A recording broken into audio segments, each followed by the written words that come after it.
or if they have. Hang on, we're just starting the video again, part 2, and we're talking about keeping the server bit separate on the client software on the Mac so that it can be properly abstracted. Yeah.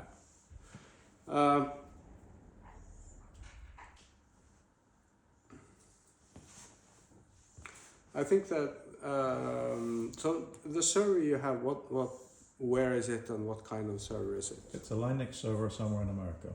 Okay. It's a full machine. Yeah.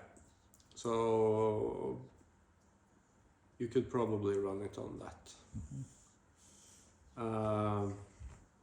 So you have to figure out some way of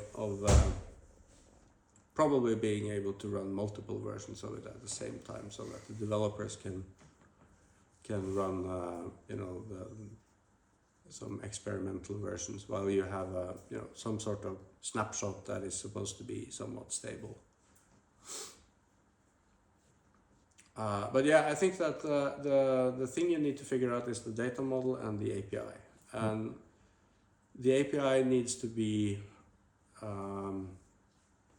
oriented around, ignore what kind of storage technology you use. Just figure out what interactions does the headset need to have with the server. What does it actually need to ask for? It needs to, maybe have some sort of context-dependent list all the documents.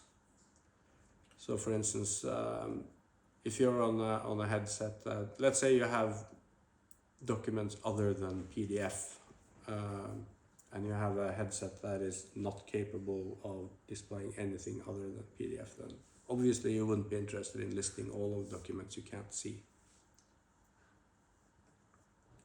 Right, so when you're talking about data model, are you talking about, in this context, basically how to structure the metadata?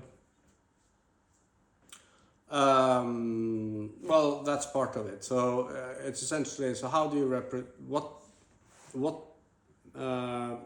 so the way I see it is you have a database that you use for the structured data, and then you have a file storage, which is probably a directory structure where you just store the PDF files. So the database contains metadata for the files, size, type, date, name, ID, version. And then you have, for instance, metadata, which so the metadata is associated with a file, but you might have multiple versions of the metadata for that file. And then also you need some way of representing contexts.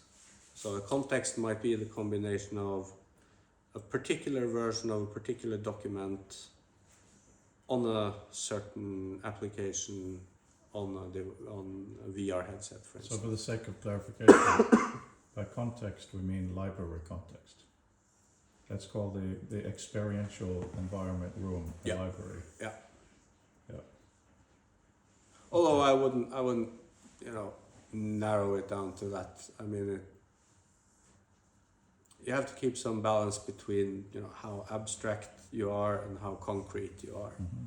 And the more concrete you are, the more limitations you put in, and the more abstract you get, the more work you make for yourself. Because but if you talk about library context, that doesn't necessarily mean that a human goes in there.